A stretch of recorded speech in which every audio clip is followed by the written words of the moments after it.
Hello, Christopher. How are you today? I'm very well, thanks. How are you?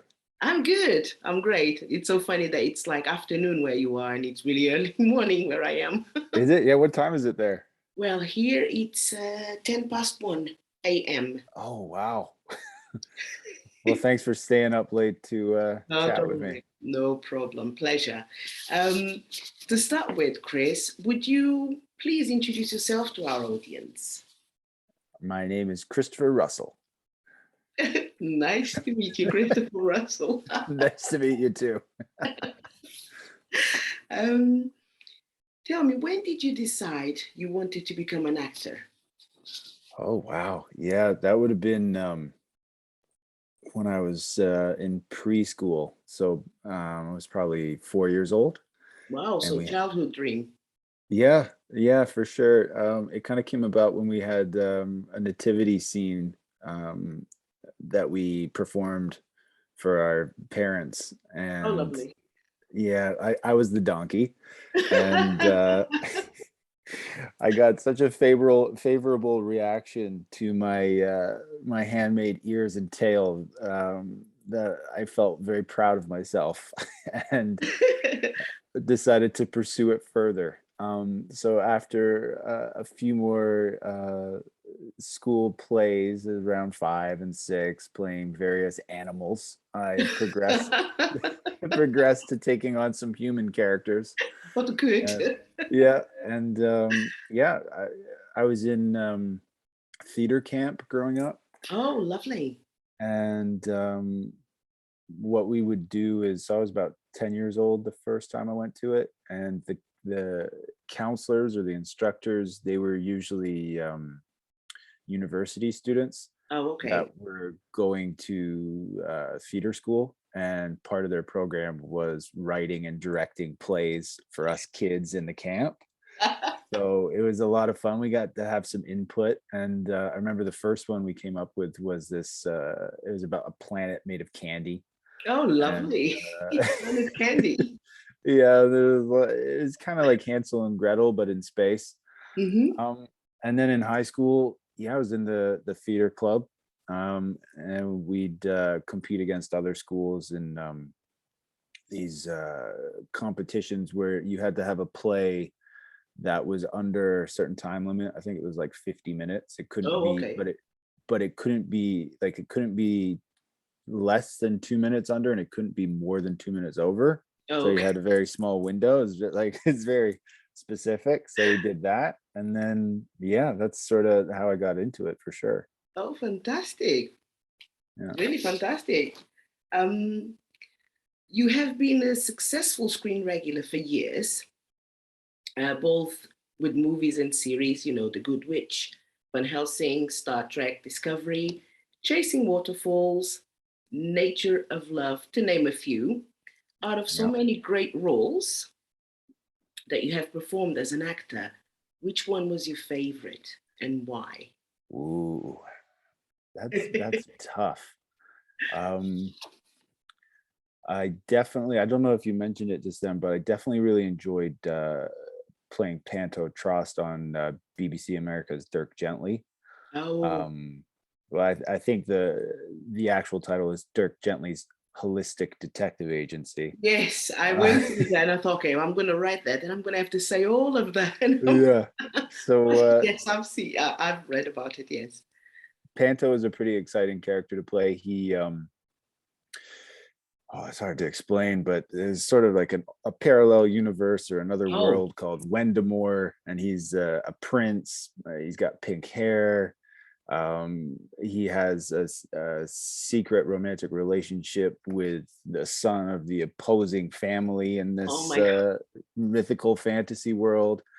Um, it was just such an enjoyable part to play. It was like uh, reminiscent of Carrie Elways and Princess Bride, so far as the fun and the swashbuckling nature of it, but Hmm. also in a more modern heightened fantasy version of that.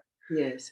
So yeah, playing Pantotros was definitely really exciting, and as just, yeah, just saying the words the way they were written for me was just, it was fabulous. And then another one, actually, it's airing right now, would be Trey Trey Bowman Bowman. on Day of the Dead. I had an absolute wonderful time playing that character. He stayed with me for a while afterwards. I definitely missed him when we wrapped that show. He is just so much fun to play. So it'd probably be those two, for Oh, sure. As far as fantastic. characters go, I mean, I've had a lot of great experiences on different sets, but the characters themselves would be Panto Trost and Trey Bowman. Okay, good trust Yeah, in Trey Bowman it is. yeah. Thank you. Um, every industry, including the entertainment industry, is full of competition. What do you do to stand out amidst the competition?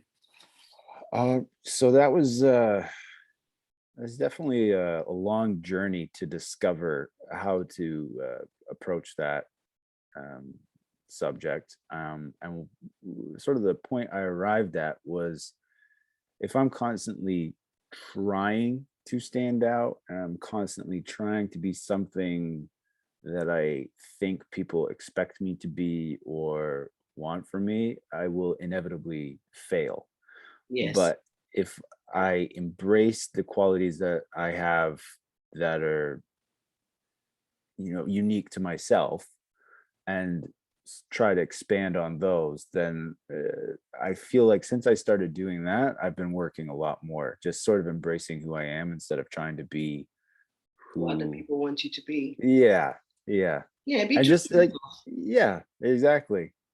No, Yeah. To fantastic. as much as possible. There's always, like, don't get me wrong, there's going to be moments where, you try to do something you think people might like, that maybe goes against your instincts, but getting away from that is the goal at this point. It's just not in a not in a way that's like, I don't care what you think, look at me go, but No. you know, trying to be complimentary to the project or whatever it is that's coming my way, but also being truthful to myself. So trying to find the balance of those two.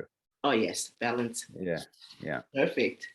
Um, you are currently staring at the Syfy's channel horror series Day of the Dead. You just Yeah. mentioned your favorite, one of your favorites, playing the character Trey Bowman. What attracted you to the character? Oh, You read the script and you thought, oh, I like, I can be this guy. yeah, there's a lot of reasons. So, firstly, when it first came around and I saw the breakdown of what the character, like what they were looking for with him before I even read it, I just right away, the little paragraph, like, that describing Trey, I was like, I feel like I could do this, and I feel like I can really have fun with this. Yeah. And then when I read the script, like the first couple scripts, I thought the writing was just fantastic, especially for him. It was very clever. It was very funny, but in I don't want to say an ironic way, but it's definitely uh, poignant to the times. And I just felt like Trey is so stupid, but he doesn't know it. Like, he genuinely believes everything that comes out of his mouth. He believes everything he says. So I took it upon myself to play Trey as very factual. Not that he thinks he's smart, but that he thinks what he says is true. So when he's saying the most preposterous things, I feel like it just made it more fun to play, because I don't know if you've met people like that in your life, but Yes. it's really funny when they're just dead serious talking about something that sounds ridiculous. And I had a good time with Trey on that. And he also has a great journey through the show, just emotionally, and as far as his sort of character development goes. So all of that, it was just so exciting to Great. do. Yeah. Okay. Is shooting horror scenes more challenging than any other roles you've played? Because when you Um, see it, it's like, but how is it for you being there actually? yeah, sometimes it really depends on who you're working with. It depends on who's with you and what the context of the scene is. I mean, Mhm. if you're up against some zombies that are, they have some very believable makeup and there's lots of blood, War. and they're coming for you, it's not too hard to stretch the imagination to get that feeling of impending doom in your body. Oh, um, but I mean, other times, like, I guess it all comes down to preparedness. For myself, especially with this role, I just, any free chance I had, I was working on the script, in the sense that I was just going over it and over it and over it, so I knew it inside and out, yeah, so that when I got to the set, I could feel confident enough to just let it all go, and whatever happens there happens, and I know that it's already in me to come out, so yeah, to speak, in the right and appropriate moment without yeah. trying to force it. So that's my way of approaching it. I mean, side note to that question though, it's actually, I find it a lot harder to play characters that are speaking in a way that's not realistic, Oh, okay. um, but about like trivial things that they're supposed to be excited about. That takes a lot more work and preparation to be able to do that believably. But if it's just running from zombies and fearing for my life, I can get there pretty quick. I bet you. Well, I could too, I Yeah, think, without reading the script. yeah, Running away. yeah. Which of the fictional characters you've played would you be most excited to meet in real life? Oh, probably Panto Trost.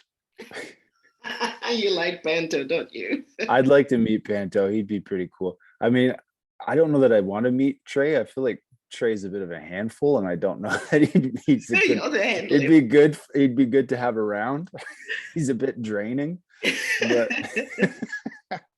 but Panto for sure. He's got a good heart. That Panto. Let me tell you. You know, I'm going to have to see that Panto. Yeah, Oh, I'm curious. yeah. You should check it out. I will. Um, do you still feel nervous arriving at a new set? You know, you've done quite a few things. So every time you arrive at a new set, how do you feel? Yeah, it's different now. I definitely have nerves, but they've shifted how they manifest. Initially, as a new up and coming actor, I would be nervous. Am I doing a good job? Are they gonna like what I do? Should I even be here? Did they hire me by accident? Oh my goodness. Oh my God. Do I know my lines? Am I gonna forget my lines? What if I forget my lines? What if I miss my mark? So it's all that stuff. Everything going. Yeah. Like but now it's shifted, and it's more just, is this going to be a good project? Am I going to work with a good cast? um, Yes. did I get the script right, or is this actually just going to be a disaster? Or like, so it's different things like that. It's like, and then is lunch going to be good? What if lunch isn't good? Do I need to pack a lunch? Seriously.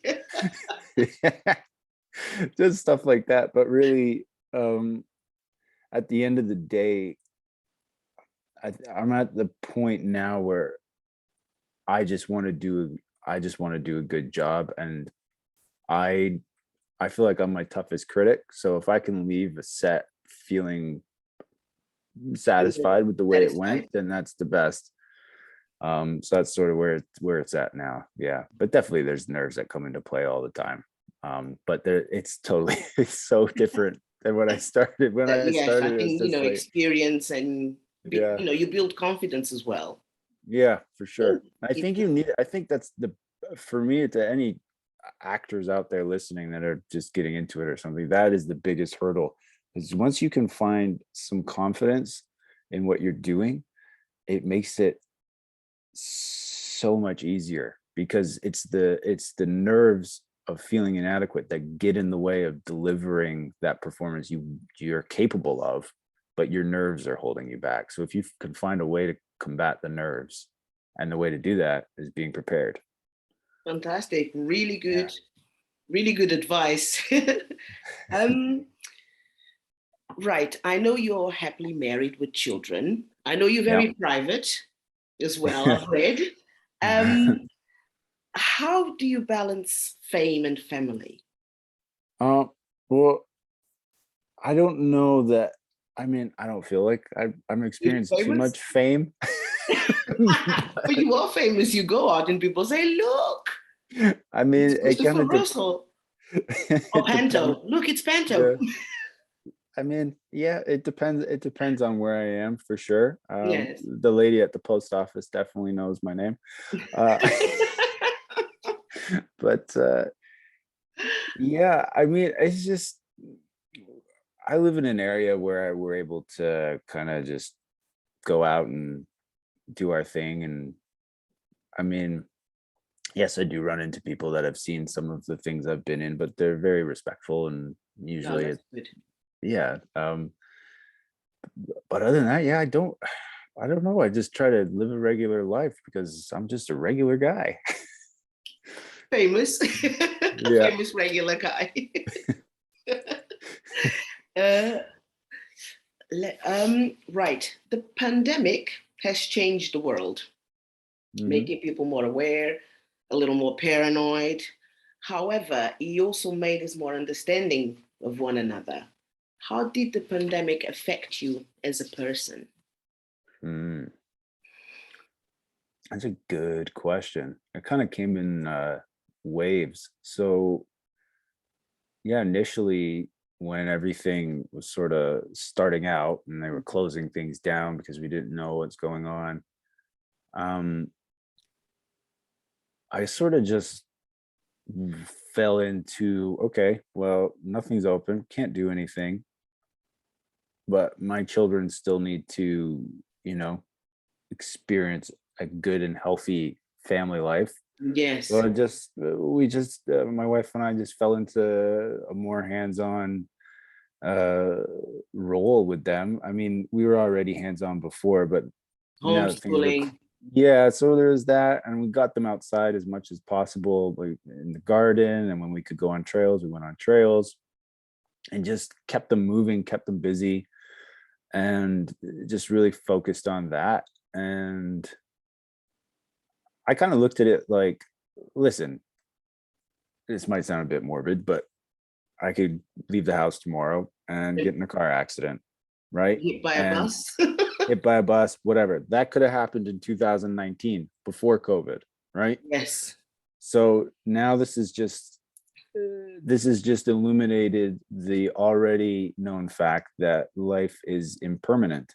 yes, So it kind of, in a way, I was already sort of on this path, but it made things feel more important in the moment. You got to be more in the moment. You have to be more yes, present for today, because if I'm constantly worrying about tomorrow and I'm regretting yesterday, then what am I doing right now? I'm missing it.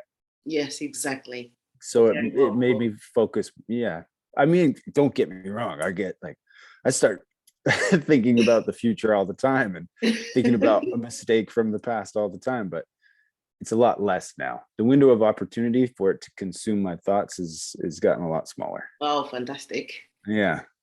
Yeah. No, I think we all came to we all realized what life was and how we were all the same. I think that's what this came to show us, rich, Yeah. where everyone was locked in, Yeah.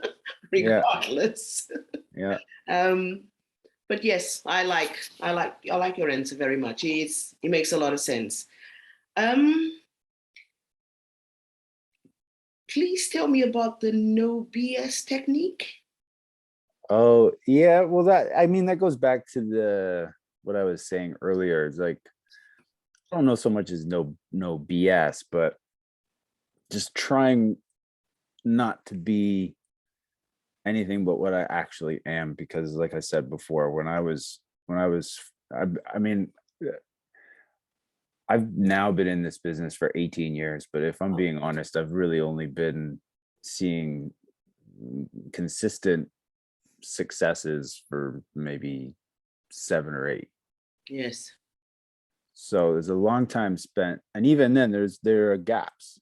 Like there have been like there a spurt of success, but then a gap, and the gaps usually would come. when I would kind of start trying to shift into something that I'm not necessarily good at, but thinking that's what was expected. Yes. Right. So that would be the no BS. Like, what you see is what you get. I want to be, this is what you're going to get if you hire me. I'm going to know my lines. I'm going to be prepared. I will be groomed in the manner that you require of me, and I will wear the clothes you provide. I will be affable. I will be friendly, and I will not make any uncouth jokes. No BS. You sign then, and yeah, that's what you're gonna get. That's it. What you see is what you get. I like that. Yeah. It's nice. Yeah. Tell me anything else in the works that you can talk about. Any other exciting projects? Well, I could.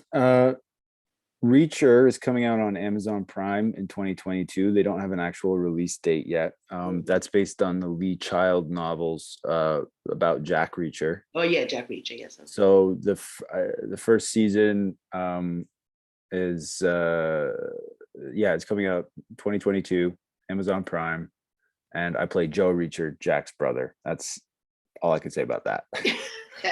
That's plenty. Yeah, but it's nice gonna be action. It's gonna be action packed and thrilling. Oh, exciting! Yeah, yes. And then I look forward to it. It's gonna be a good one. And then I have a Christmas movie coming out December 5th on GAC Family. I think they're going to be on Prime, Hulu, and Friendly TV, a whole bunch of other things. And it's called A Lot Like Christmas. Oh, A Lot Like Christmas. And there's about 4 other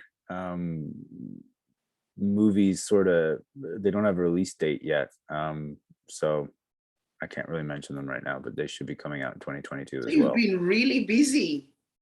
I mean, yeah, I've been stacking up the credits. Good. That's really good. Yeah, trying.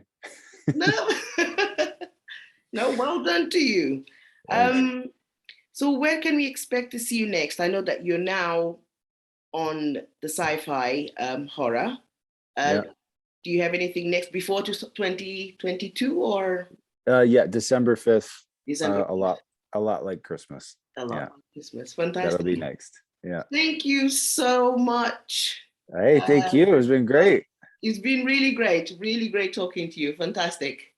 All right. I wish you all the best, the family, to the wife and the kids, and all the best. Well, keep making movies in series. Keep doing them.